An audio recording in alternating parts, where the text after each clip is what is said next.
don't have to see if you're getting anything.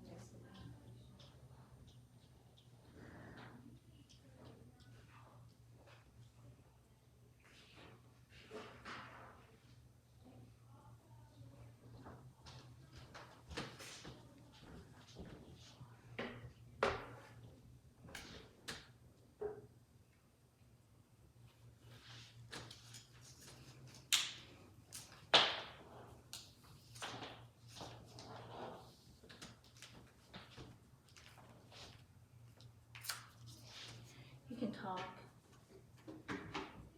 Say stuff. Hello everybody. Gonna give it just a few minutes before we get on here. Get everybody time to get logged in. Share and like the video.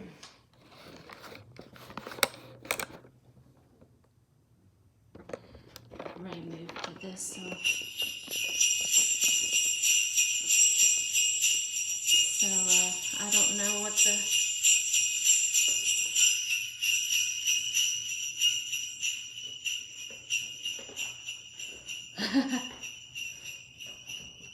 Jack said we're getting fancy.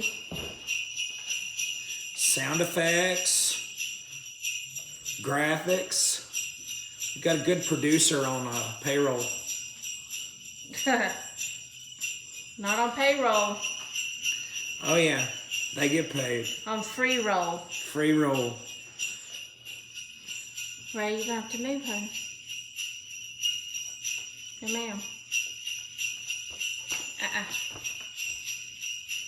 Come here. Come here, little munchkin. You can't be up here.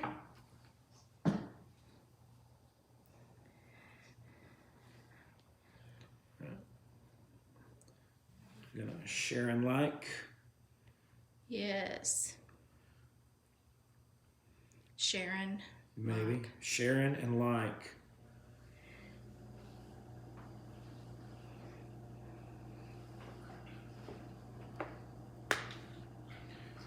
I'm having difficulty getting the live pulled back up. There we go.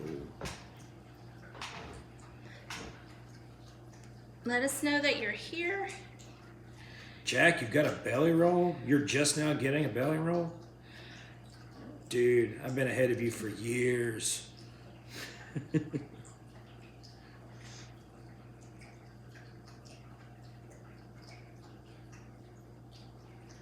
It's not letting me share. I'm gonna like it. Yeah. Oh, I see why. Why? Because I'm viewing as Paranormal. Oh. I can't share as myself. No. Let's try that again.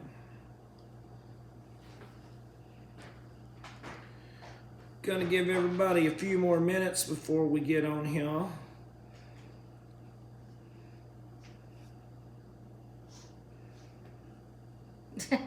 He said he's down to a belly roll. He was 300 pounds.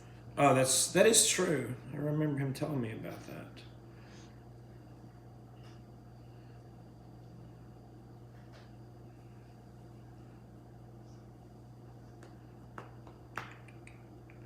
Here we go. As soon as Mike gets done sharing and everything and is actually looking at you, then I will let you see him.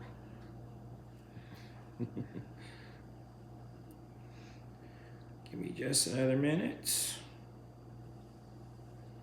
I'll have to share it later. Taking up too much time. We all know that your time is very important. It's very precious. What? Evidently, our computer assistant decided to tell us what time it is. I'm not going to say their name because they'll respond. Just let me know when you're ready. All right.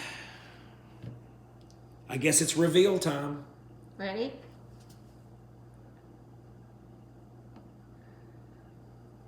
There you are. Merry Christmas, everybody. Or should I say, Christmas, merry it is, yes. Oh my goodness. What?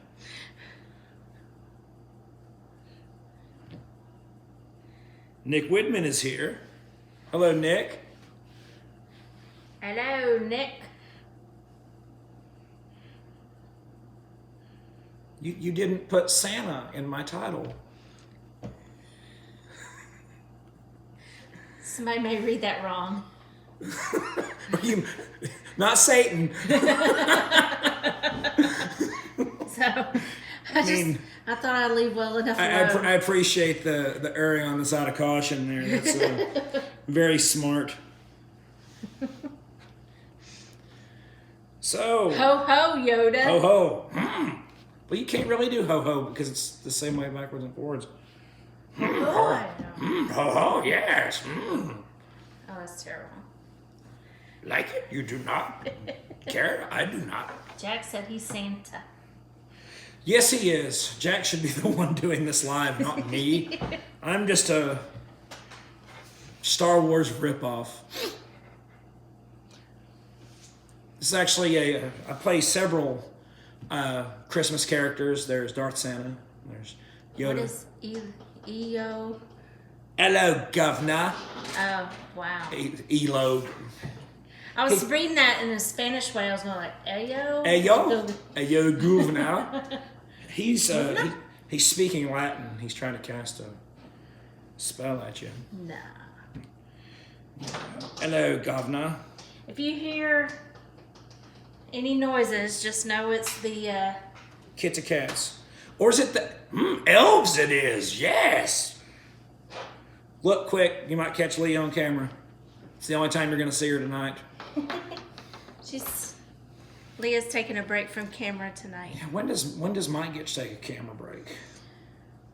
You've had camera breaks, so... When? Quit being a whiny person. Whiny I am not. Angry you are. Yeah. Much anger I feel in you. Anyway, I'm getting annoying with myself now. Yeah, really? All right, so Thanksgiving is over. That's what you're going to lead in with? Thanksgiving is over. Tara Lynn. Hey, Tara Lynn. She says, hey there, Josh Morris is... Josh is done laughing. And Josh, I challenge you on your next show to dress like this. Nick says Sanctus Platypus.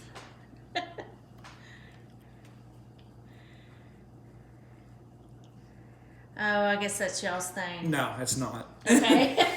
I was talking about... Never mind. Because I'll say that every day. If it shuts me up. Yes. Guys, I hope y'all see the pure abuse that I'm receiving here. Clearly. No, I've got it good. I can't complain. So anyway, like I was saying, Thanksgiving is over. I hope everybody had a good Thanksgiving. Yes. Ate a lot of food. Mm-hmm. I know, good Lord. We had enough food for, 15 people, and there was 4 of us. Yeah. It's good stuff, though. Really good stuff. Leah's apple pie is amazing. Megan made really good dressing. Who's Megan? Megan is your daughter, my stepdaughter. She's down in Americus with her husband, Chris. And a really good dressing maker. So come Christmas, she's got to make it again. Carolyn says, challenge accepted. LOL. Thursday night, Josh. I'll be watching. So anyway, good Thanksgiving. Did everybody have a good Black Friday and a good Cyber Monday? Anybody get any good deals? Well, Black Friday was a lot different this year, I would say, because I didn't really hear any news reports about nobody any died. rioting. Yeah, nobody got hurt as far as I know, unless, getting carpal tunnel from using your keyboard counts. I mean, a lot of people, most places started Black Friday 3 weeks ago. Everybody had their deals out already. So, I think it was a smart move. Or week of. I saw a lot of places, especially week of, just go ahead and start. And even carrying on till, they keep saying Cyber Monday, but I keep seeing advertisements saying that it's carrying over today and, may even for the rest of the week. So. Right. So, if anybody's got an answer to this question, so, we've got Black Friday. We've got, evidently, I didn't realize this was a thing. Speaking of things, this is my elf, Ray, little goober. Show your, the other end, right? Yeah, Show your... Show her face. Her mustache. Yeah. She must mustache you a question. Mustache you a question. Why so serious?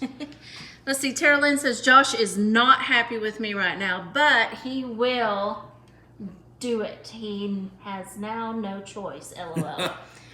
And Nick said, yeah, deals have been going on for about a month now.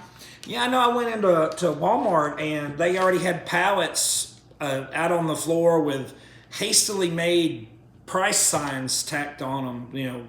So Come here, Ray. I knew that stuff was going pretty quick. I mean, even from the e-commerce side of things. I work at Amazon. We had a lot going on, but it wasn't nearly as hectic. But I mean, then again, we've been in peak since March, so maybe we're just been used to it by now. That's right, Nick. It is Giving Tuesday today. So if you have not given, then there's still time. Thank you. That reminds me of where I was going. So we've got Black Friday, and then evidently preceding that, or following that, I'm sorry, is Small Business Saturday. And then we got Sunday, and then we got Cyber Monday and Giving Tuesday. Yes. What is the Sunday? It's a day of rest. Everyone knows that. Well, I figured maybe, commercial America had gotten a hold of that one. Take the Lord's Day and make it, I don't know, return it Sunday. I don't know, pay it forward Sunday. No, that would be like today. Sleepy Sunday. Let's do that, since it's a day of rest. Giving Tuesday. I didn't even realize that. I do know that today is actually World AIDS Day. So I feel the red is fitting. And couldn't find any funny things about today. That was the thing that kind of let me down. There's no funny holidays for today. World AIDS Day, it's a big deal. I know that there was a huge red ribbon on the front of the White House today. I thought that was a pretty cool picture. Well, I know that generally this time of year is more about reflection, inner reflection, and hopefully sorry, the cats are they're going to show nuts up tonight, but when are they not? Hopefully you'll reflect within yourself, and there's no one has ever arrived to full potential. Everyone has room for growth. So hopefully, especially with Giving Tuesday, right. And then this time of year, we should give every day, right, to some degree. And giving doesn't always have to be monetary, but yeah. Give your time. Absolutely. Give your abilities. Yeah. Things like that. Yeah. But of course, with it being December 1st, that means it's almost Christmas. Well, it's closer to Christmas. It's almost Christmas. It's closer to Christmas than yesterday. Well, we're one day closer to the grave than we were yesterday, too. Oh, brother. Can we change it to Giving Away My Kids Tuesday? That's what Jennifer asked. Jennifer, what's going on? I mean... If that becomes a thing, Jennifer, let me know, because... I mean, you can hire them out as wage labor. Psh, I don't know what kids you've been around, but I don't know any that'll do that. Or maybe, I don't know, we could lend our kids out to I don't even know what you would call it. These places where people want to have children, but they can't. So we lend them ours so they know what having kids is like. And they're like, no, I don't think I'm going to do that right now.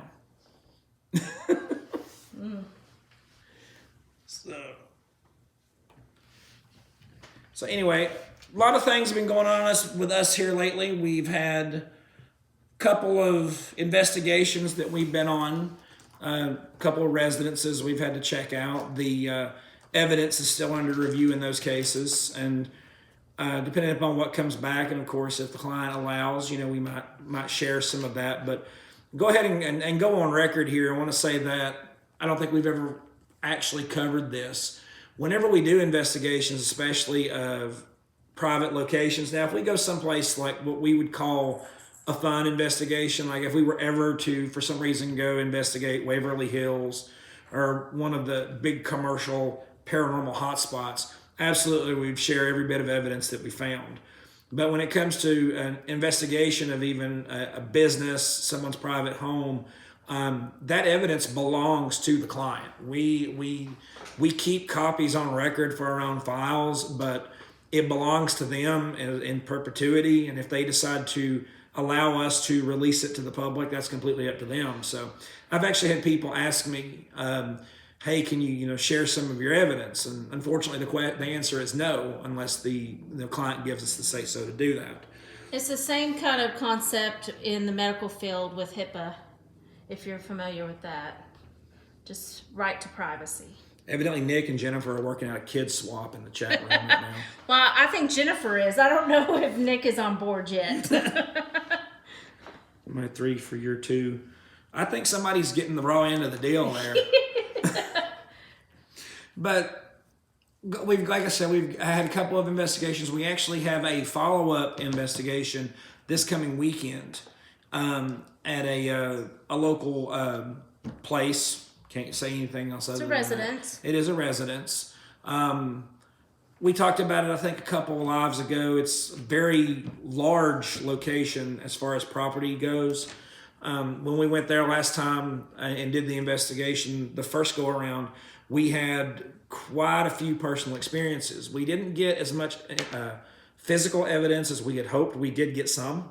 We've already released that to the client, but the client has requested us to make a return and a follow-up because we've taken care of one thing, and now it seems there's different activity.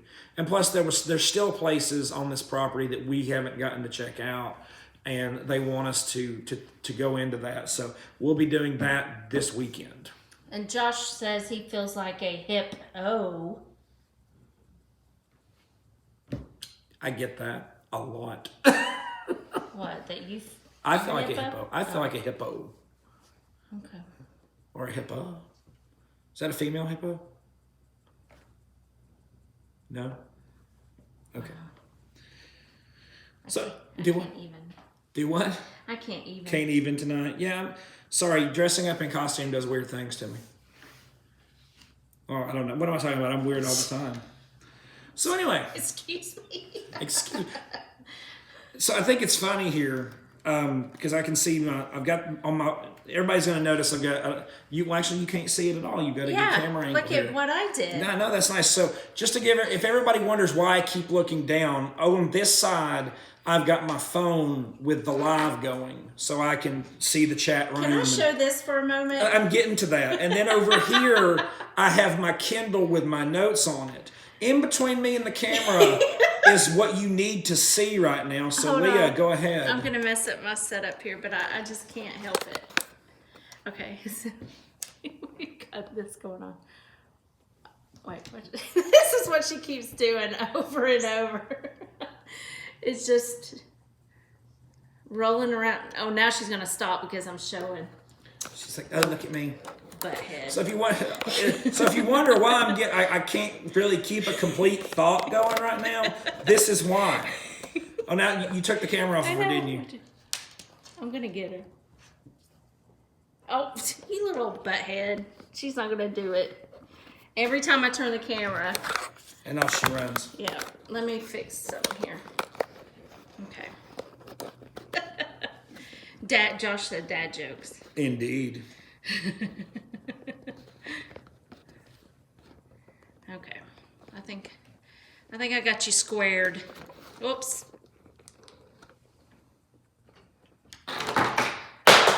I hope that wasn't important. Seriously. Guys, you are just going to be a pain tonight, I've said girl. it before. I'll say it again. A Paranormal Help Live is nothing without cat action.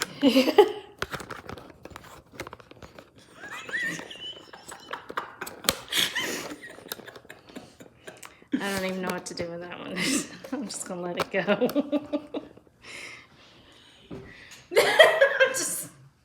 Cats fighting in trees. I don't know. Yeah. Betty said, Mr. Golston, inbox me when you get a chance, please. Okay, I can do that. Okay. Everybody's showing up for the cats. That's what it is. Oh my God. Not the Broadway play. Yeah, and now Leah will sing memories No, I will not. from cats. because you don't want to hear me sing. I once sang in church, and Leah stood next to me, and she said, "Please stop." Yeah, I know it says joyful noise, but think of others around you. Well, and that's what I said. I was like, you know what? I'm making a joyful noise unto the Lord. And Leah's like, "You are tinkling brass." I said, "No, I'm not." She goes, "Well, I talked to God, and he said, shut up." I did not go that far. It was something along those lines. It wasn't that hateful, but you were like, me and God had a conversation, and he said it's okay if you don't, or something like that. But, oh man. so, but again, I don't. I choose not to do that anymore. All right, so without further ado, I will go into tonight's live topic. This one it's a combination training, teaching, information. There'll be a little bit of interaction between myself and Leah, even though she's off camera. But this is something that it's a two-way street. This is education for a client. It's also education for potential investigators. Because unfortunately, people think that investigating is all just, or not, let me back up. Not everyone thinks this. There are quite a few, however, that believe that investigating is grabbing up all your equipment, your cameras, your flashlights, and your recorders. You go willy-nilly into a location and you run all your equipment all night and then you go home. Unfortunately, that is just a small percentage of what you do as an investigator. You have to, I've mentioned on previous lives that scouting your location is a very important thing to do for safety reasons. Do so during the day, because if you go scouting at night, you're going to find that hole in the floor that you didn't know about, and it's too late because you're falling through it already. But another big thing that we do is we do an interview process with any client that we go to, whether it be a business or a residence. And part of that is, again, to get information. It's get information on whatever type of activity they have. It's also meant to get activity about the location, the people that reside there. And all of this is stuff that can affect and influence your investigation. This is actually, for those of you that follow us, this is the part of the investigation that Leah does not take part in. Because she likes to go in with no information, because it can, why can't I think of the word? It can give her a bias. And I want to go in cold. Yeah. With no influences.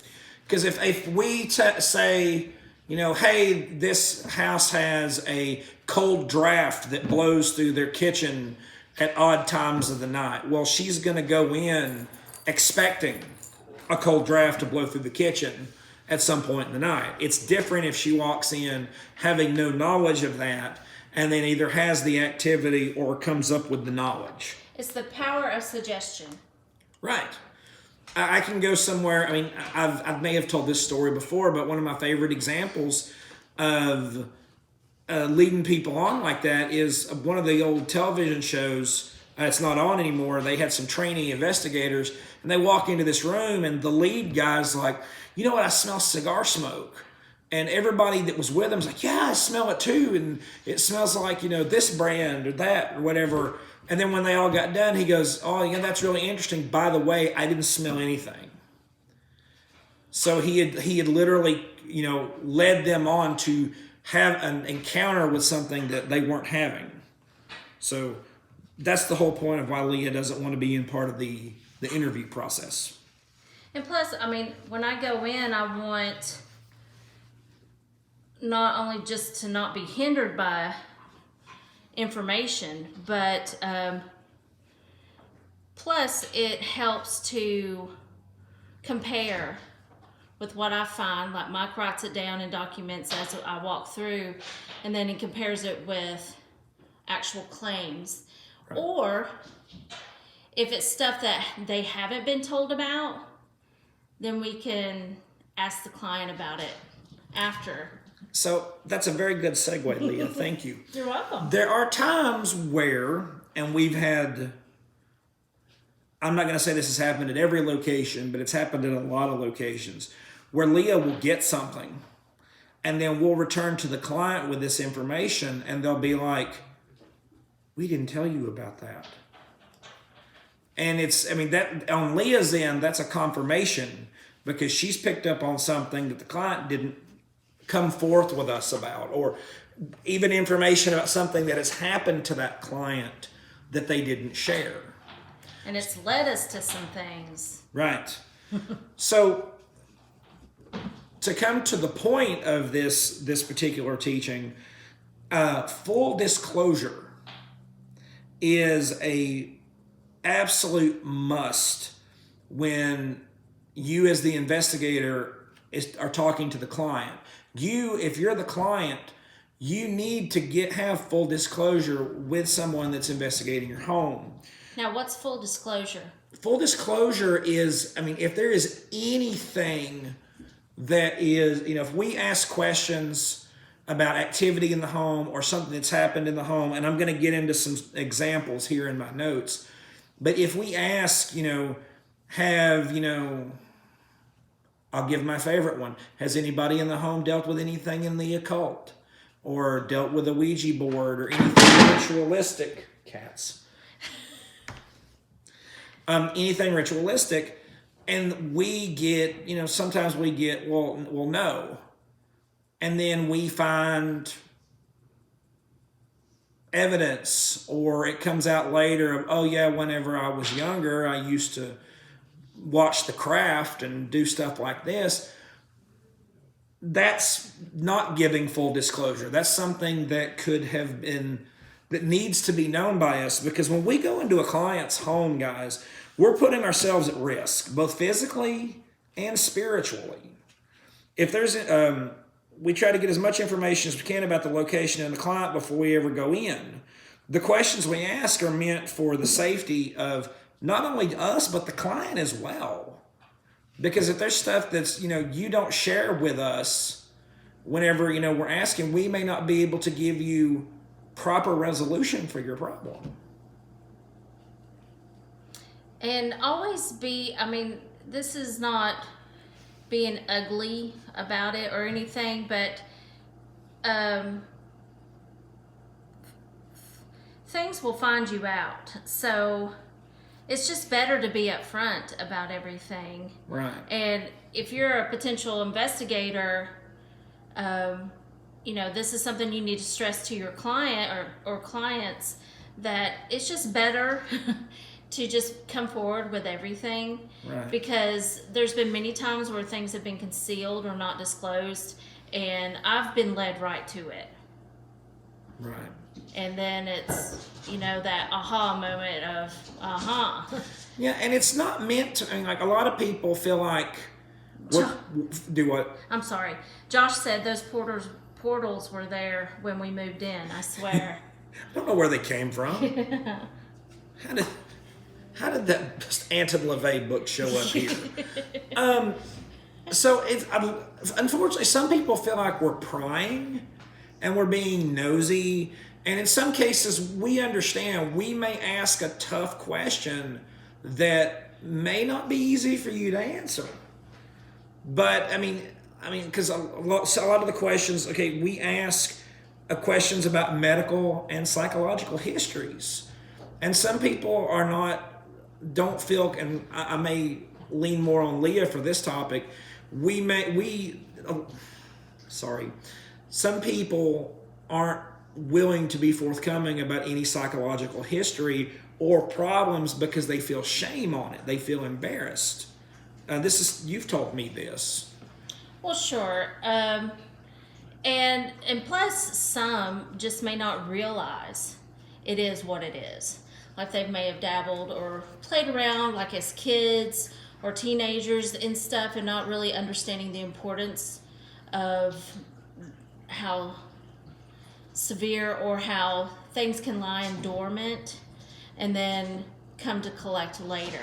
Right. And then once you start asking those tough questions, hopefully they're going to be open and honest, because we can't offer a good recommendation for a resolution if we don't have full disclosure.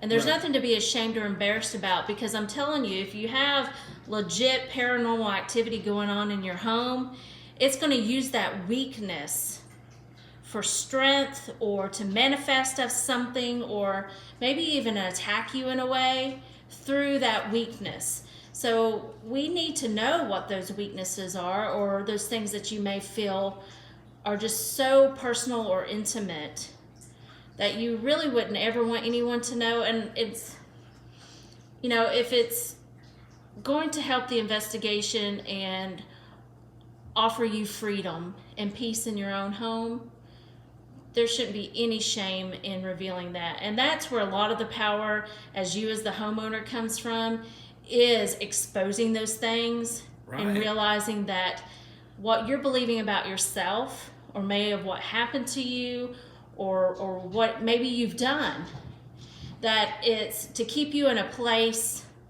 of submission to whatever is taking over your home. Right. So once you expose that, then it has no more power. You have the power. And Josh makes a good point. He says physical and mental abuse in the home can contribute to paranormal activity. Clients don't always like to air their dirty laundry. Right, because we've tried to make it such a taboo thing, and that you should feel shame, or that it's your fault, especially if you're a victim of it. And that is not the case at all. That's the lie, to make you feel less than and to keep you in a bondage. Right.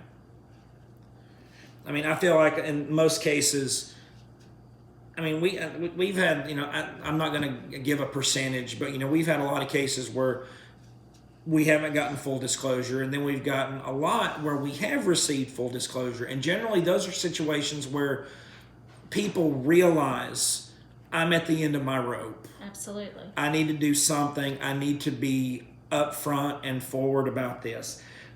Because, in the end, what matters is your peace of mind. So whenever we ask for the full disclosure on stuff, we do so, like I said, for our safety, for your safety too, and for your final resolution. Because if we don't know the full story, we may give you the incorrect resolution to your problem. And as part of my prepping, when I go into a place, I also prep with a prayer that whatever is hidden will be exposed. Right. So, they may not be intentionally keeping things from us, but just in case that is what's going on, then I pray that stuff will be exposed. And we have found a lot of things through that, where the client hasn't, let us know about it, but God has revealed it. Right. To me. So to cover kind of the safety aspect, like I said, I've been really touching on, the safety for both client and investigator. For example, medical histories. We need to ensure that generally when we try to do an investigation, we prefer the client not to be on site so we can get, a clean baseline.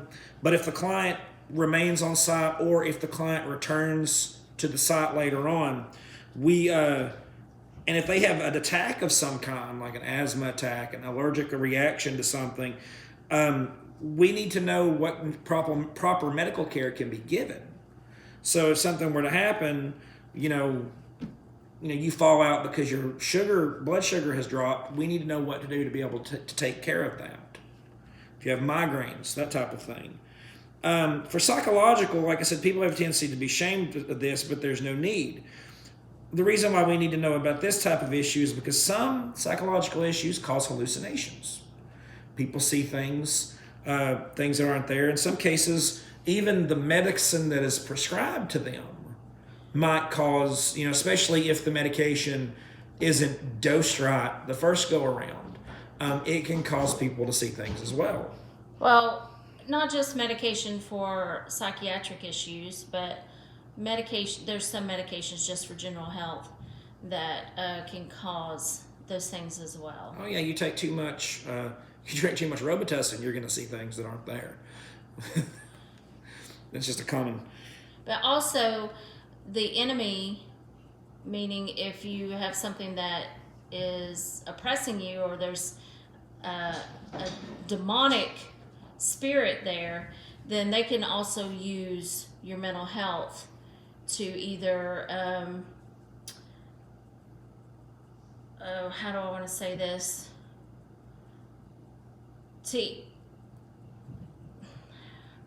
I can't think of the word I'm trying to think of, but to make things bigger than what they are. Inflate to some degree, or maybe even deflate. So we just need to know that it's not to be busy, or not to be in nosy or in your business, or so we can talk later about you. We don't do that. It's completely professional, and there's a reason. We just don't ask just because we want to know your business. I mean, there's a lot. The enemy can just use any small foot in the door to just take your peace of mind. Right. And first, and part of the, with me touching on the medications, first and foremost, we're going to try to find any type of natural cause for the activity. Sure. And that disclassifies. I mean, if you're on a medication, whether it be prescribed or over the counter, and it's, causing things like that to happen, you're taking the wrong dose of something, and you're seeing and hearing things, and we're able to, root that out. I mean, that classifies as a natural reasoning. We've learned through experience that sometimes, Leah's already said this, that the demonic can manifest in disorders like this. Sure. We're not saying that every mental, disclaimer, No. not every mental disorder is the devil. There are legitimate chemical imbalances out there that need to be regulated. And let me do this disclaimer too. We're not saying that the devil's behind every bush either, meaning that, he's not the cause of everything. Sometimes we, the flesh, gets in the way. Absolutely. And we're our worst enemy. But that's why you need to know the full picture. I mean, when you're going on vacation somewhere, I don't know about you, but if I'm going on vacation somewhere, then I do a little research. I make sure that I pick a hotel that looks decent, and within my price range, and I get all that set up. I may even look at the location and see what attractions there are or things to do. So you're getting the whole picture. Even if you've never been there before, you're still getting some sort of whole picture, so you know that when you get there, what you're going to come up against. And that's the same thing that we do when we go to someone's home. Right. So we have a different cat up here now. So where was I? So when it comes to the medical stuff, so like in-laws cause paranormal. I agree with that. Sorry. So like I said, not every mental disorder is the devil, and the devil is not in every mental disorder. Right. A true diagnosis needs to come from a professional. Absolutely. That is, and that is an area where we're not the professionals on that. You would need a doctor to actually make that diagnosis. Wow, you actually got Dobby in the shot. The issues to be aware of are when you see a medical or a mental disorder that is brought on and there is no explanation or diagnosis. If we've all heard stories of people that have been sick or hurt or have had something wrong with them with all these cats. This is like a nightmare. We've all heard stories from someone where they've had something wrong with them, and they're like, I've gone to the doctor, X amount of times, I just can't find out what's wrong with me. That could be some type of spiritual attachment that's causing that sickness. So I actually was doing some research on this, and there's actually a biblical example of this. It's in Matthew 17, starting in verse 14. We see the story of the man whose son was epileptic.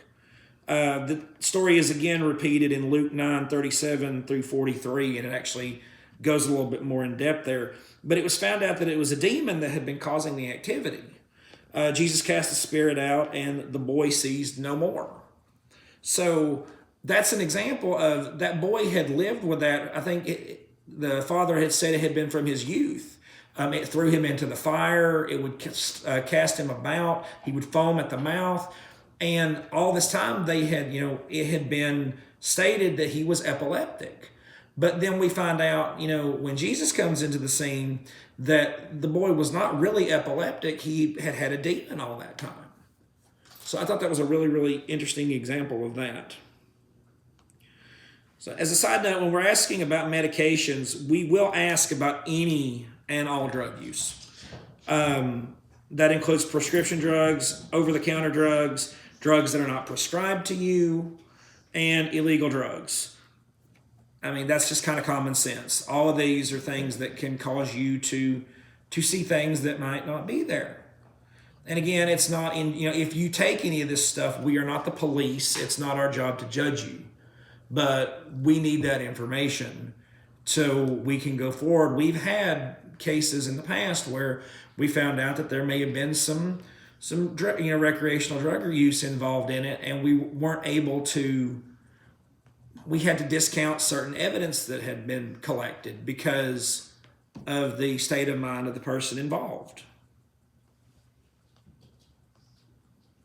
You got anything on that, Leah? Well, we didn't discount evidence collected. We discounted some.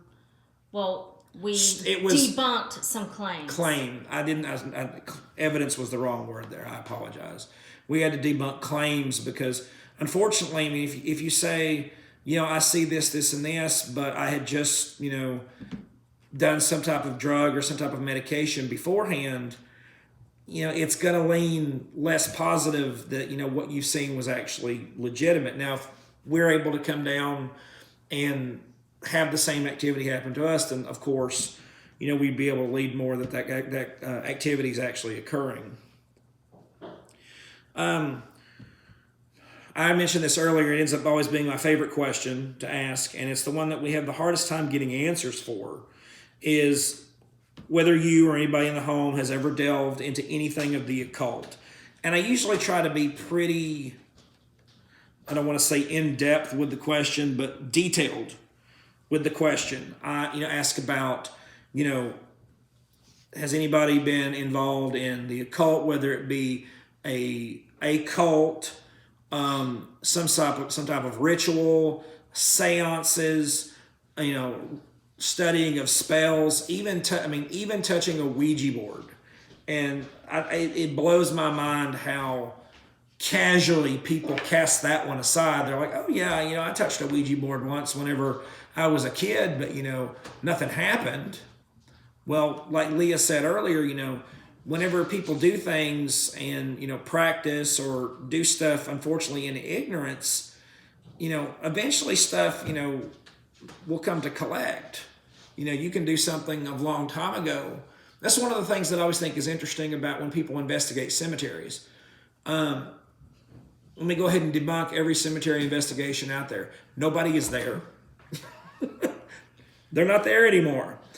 But what happens, the reason why that you get activity in cemeteries is because people will go out there, and Leah actually touched on this either the last live or a couple lives before, about how the belief system is that when someone died with a demon, the demon hangs around in the cemetery waiting for other people to come through so that it can latch on to another victim something along those lines. That's a Jewish and Hebrew culture, right, or Jewish culture, that back before embalming was a thing, that it's connected to the blood. Right. So when they would bury their dead, they're considered unclean places because, and that's where the story in the Bible where the demon was found, is because he was roaming around looking for another soul or person to possess, because the person that he did possess was dead and in the ground. Right. So they were. Which is why, if you've ever heard about whitewashed tombs and how they did that back in biblical times, they did that so people wouldn't accidentally walk up on them and walk into and become ceremonially unclean or run the potential of picking up something like that. Josh says hallucinations is also a reason why we check the house for high EMF if it's not drugs. Yeah, definitely. We've right. investigated a couple of homes where the people that were experiencing the largest amount of hallucinations were their bedroom was actually where the power box was attached to the The home. power box was directly under their bed. Yeah. Where their headboard was under the floor. And then there's also been cases where you have the cage, The fear cage effect. fear cage effect. We had. I'm not afraid to mention this one because we actually were able to. This was one of our probably easier investigations. We got called in on a house that had activity, and we went in to do just our initial walkthrough. Ed was with us. Ed had done the interview on the phone, and then we went in to just do a walkthrough. But I have my equipment with me. I had my EMF detector, and usually to try to kill two birds with one stone, I will walk through as we're doing the initial walkthrough with the EMF detector to go ahead and get a baseline. We walked into the bedroom where the majority of the activity was occurring. And the way their bed was set up was, here was the bed. Now this is, you got to imagine from my vantage point, I'm looking at the bed. There's a bed here. Over here was a toddler swing. One of those that has the little turn on and it swings or moves them around in a circle. And then right next to the bed was a small fan of some type. And then there was a fish tank. All this stuff is surrounding this bed. I think there was wasn't there a fan at the foot of the bed too? I don't remember, but this is the way everything is set up. And the person that's having the most activity is sleeping right here. So I walk next to the fan, and this has happened on more than one investigation, but I go over and check the fan, and it buries my EMF detector. I mean, it spikes it so high, I have to turn the meter off and restart it because it has just locked it down. The fish tank gives me about a 600. The smaller fan gives me about a 300, and this is milligauss, by the way. And then even the the swing over in the corner was putting off about 200. And this is just with it being plugged in. This is not even turned on. And I just took my EMF detector and I laid it in the middle of the bed where the client slept. And I was getting an easy 450 to 500 milligauss just from everything around them. So I recommended to the client, I said, move some of this stuff. Take this fan, move the fish tank away, put the swing over here maybe, move everything kind of out of the way, and then tell me, after a couple of nights, let me know if you see anything different. You feel better. The client was even having migraine headaches. So after we did that walkthrough, we said, if anything else, we've got our information, you've got ours, give it a couple of days, and if you don't see a decrease in activity, we'll definitely come back. Within 2 days, the client called Ed back and let him know that the headaches were gone, all of the things that they were witnessing, nothing was happening anymore. They actually felt better about where they were sleeping, and it was all just because of high electromagnetic field. It's crazy how stuff like that works. And be careful of the little fans, the little portable Those fans. put off worse. And even the heaters, they are just crazy in EMFs, typically. So I said that the fan buried my meter. The fan was only this big. It's one of those little desktop ones that the blades on it are maybe this big. It was crazy how high the EMF on that thing was. So just something to think about if you have those in your home and you're having headaches, or check EMF around you. Right. Those can really cause some nasty headaches. Yeah, it's better in the end. It's better to find out that you need a home inspector or a handyman as opposed to a priest, kind of thing, because it ends up being faulty wiring or something like that, or just unplugging something. Right, or spreading your stuff out so it's not all contained in your sleeping area. So going back to the question about occult stuff, whenever we ask about stuff like that, this is one of those that we absolutely need full disclosure on this. Because when it comes to things like that, we as a team take certain precautions. We prepare for every investigation. Like Leah said, she prays for things to be revealed. We pray for protection. We, pray for things to be revealed. We pray that we're to be used as God's tools to give these people peace of mind. That's for every investigation. But if we're going into a case that we determine that there's a history of the occult, either with the people there or with the location, we take extra precautions. We pray more. We take communion. We've taken communion on site. We may fast before we arrive. Because it states, and this was actually in reference to the child that I spoke earlier in Matthew 17, Jesus told us that this kind does not go out except by prayer and fasting. So, and that's Matthew 17:21 actually. And we take this very seriously. If we walk into a location and find something occultic and find out things have been done there, we're putting ourselves and the client in potential danger. We're not prepped. And if we attempt to remove or push anything out while we're there, we run the risk of being attacked or harmed. And then all we end up doing is stirring up what's there and making it worse for the client because we weren't prepared for it. Leah? I'm never going anywhere and not being prepared. Right. I always prepare for worst case scenario. And we've had to learn to do that. In the past, we've had situations where we've walked in and we were, and this is in the past, though, and I say that, we've learned our lesson. We've walked in on situations and not been ready. Now, by the grace of God, we came out okay. But it was Some did not. I'm talking about we. You and I? Yes. There's been some casualties. Yeah, I don't want to go into that a lot because that involves other people I don't want to discuss, but. Well, it's safe to say that was their last investigation by choice, and rightly so. Absolutely.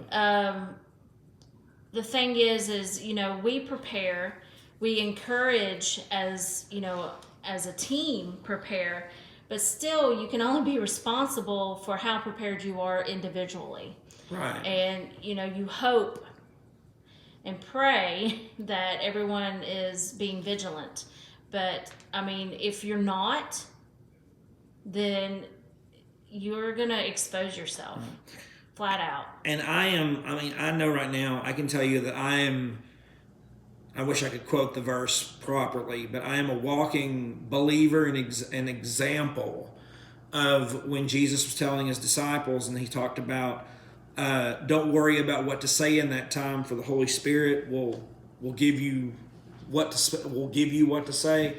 I can't tell you the number of times I've been in a situation where my flesh was just, I don't know what's going on.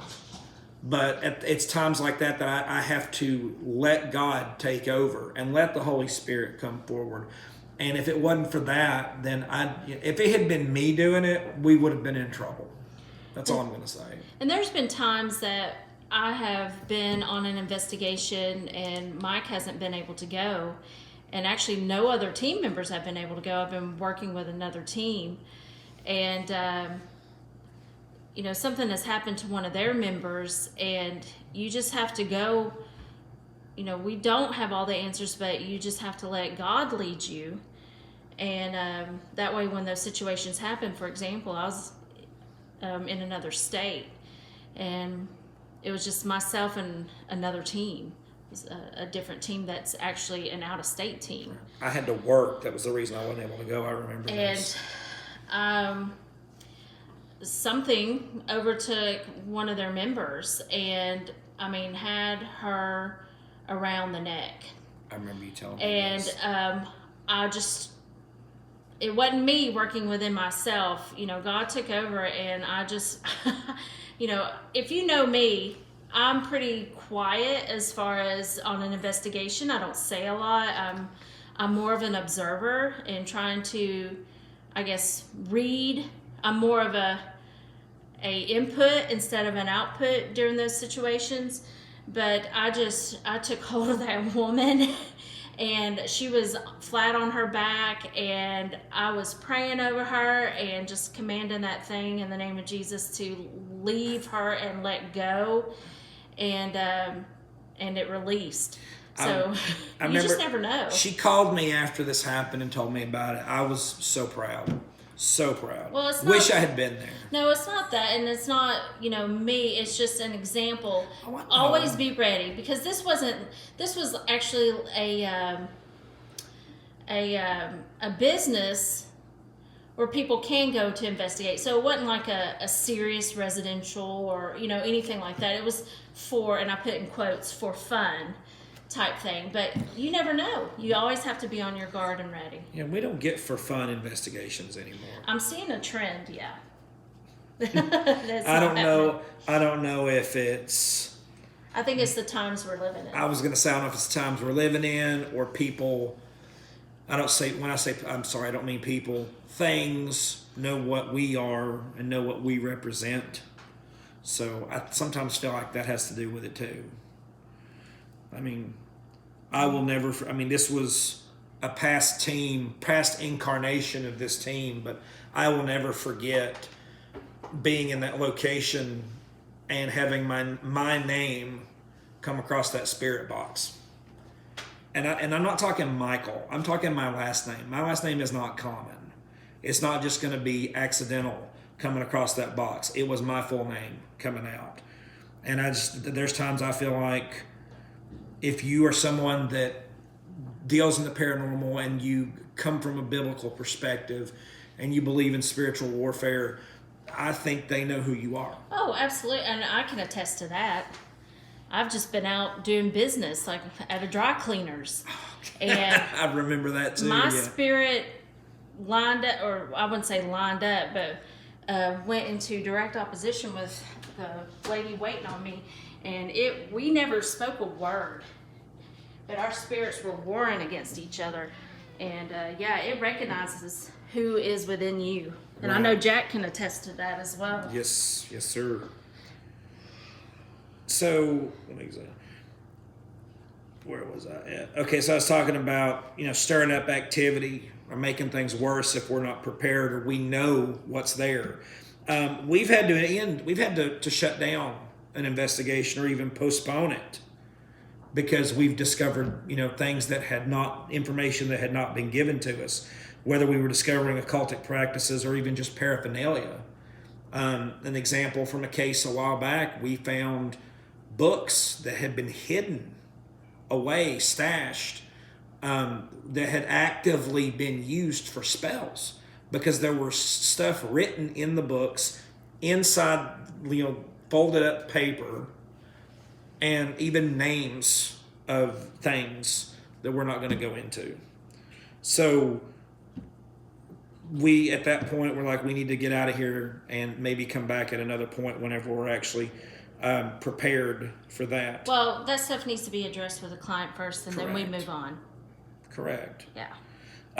And again, everyone's safety, because if we come in and we don't know about that, and we try, or we come up with a resolution, and we don't realize that someone has done some type of practice or done something in the home, or there's something going on in the home, and we say, oh, well, all you need to do is, we'll say a blessing over the home, here's some prayers, do this and that, and, you should start seeing a difference.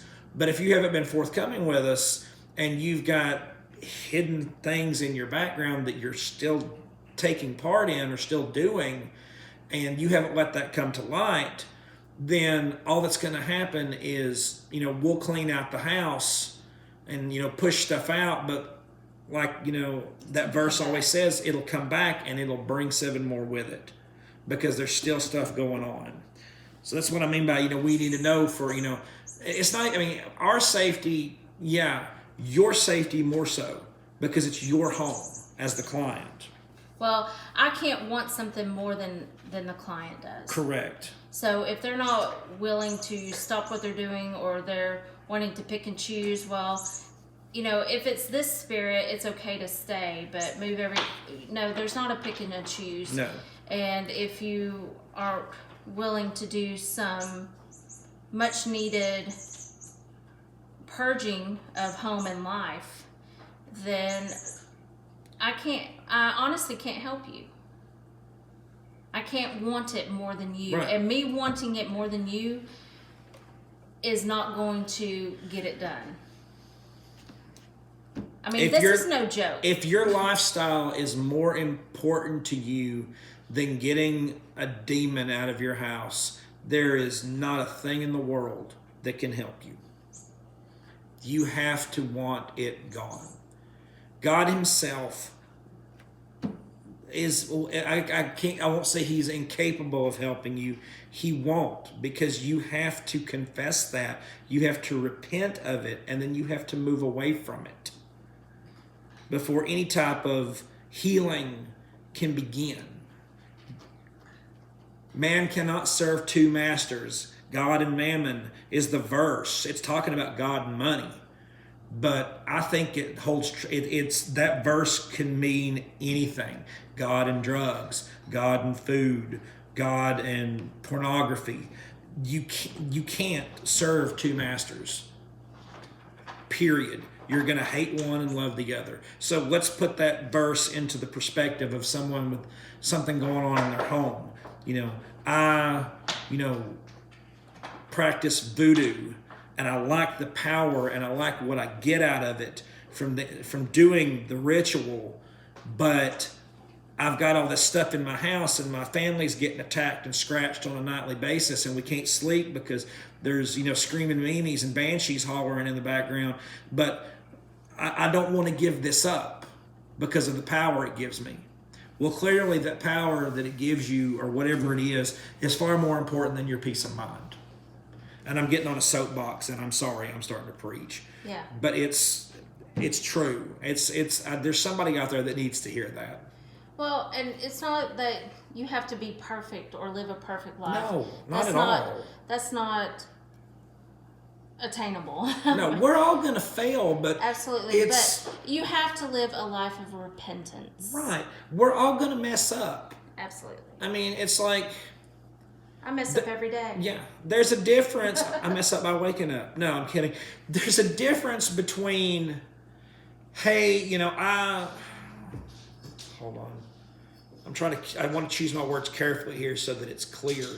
There is a difference between, I slipped up and I was hanging out with some friends and we decided to have a couple of drinks, and then I got drunk at the end of the night. I didn't mean for that to happen. God, I'm sorry.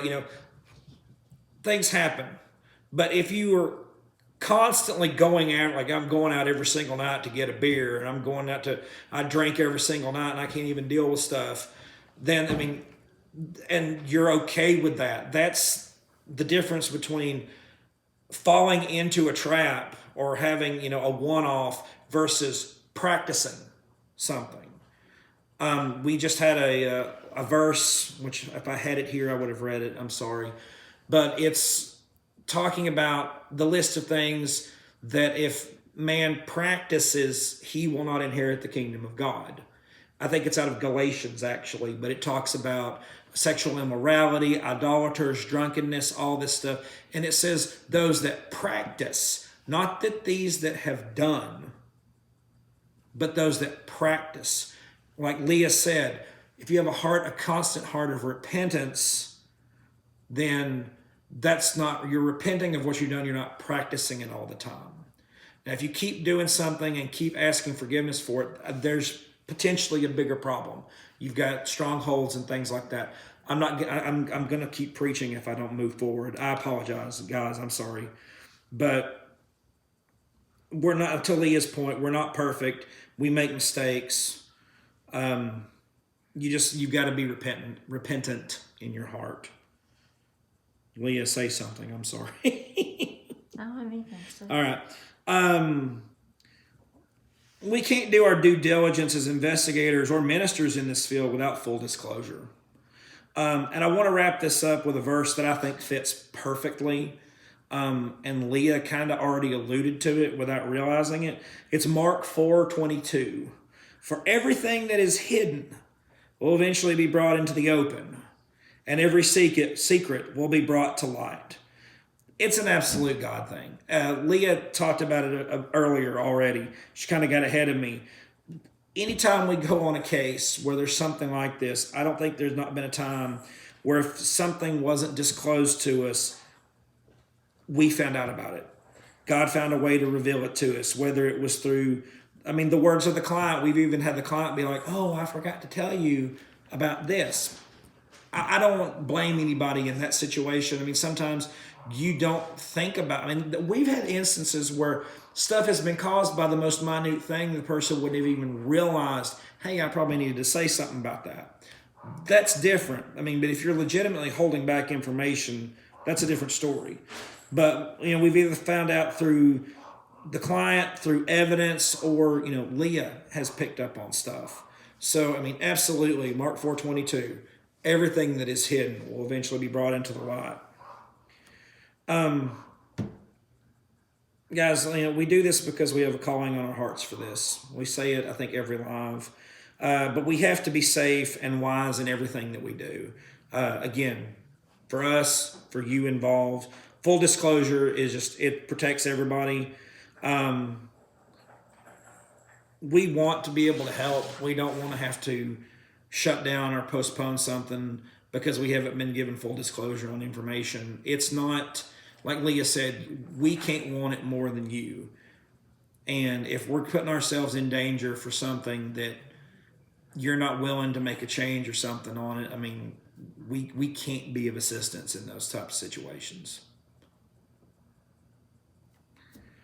I've rambled, I think, pretty well for the last hour or so. Does anybody have any questions, any comments, anything they feel like they want to add?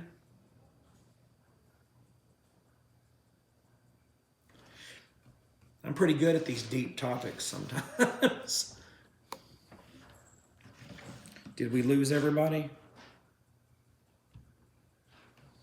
So if you need to contact us, our number is on the screen, our email address. You can also send us a message in Facebook Messenger, and we do have a YouTube channel that you are more than welcome to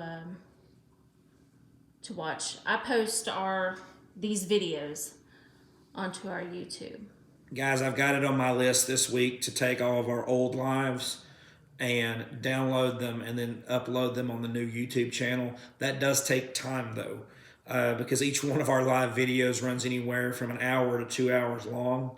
So it takes time to get that downloaded and then re-uploaded. So be patient. We will be adding all past lives to the YouTube channel, and actually some videos of some old investigations that are not, I don't think they're actively still on YouTube, or not on YouTube. I don't know if they're still actively on Facebook or not.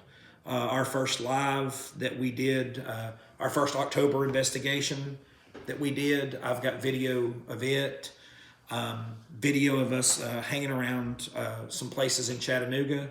Once I get all that downloaded, we'll get that uploaded. So it'll kind of be some behind the scenes stuff of the beginning of Paranormal Help. Definitely. If you're interested in that kind of thing, you may not care. It's just me and Leah, Ed, Jack, 4 people with a mission.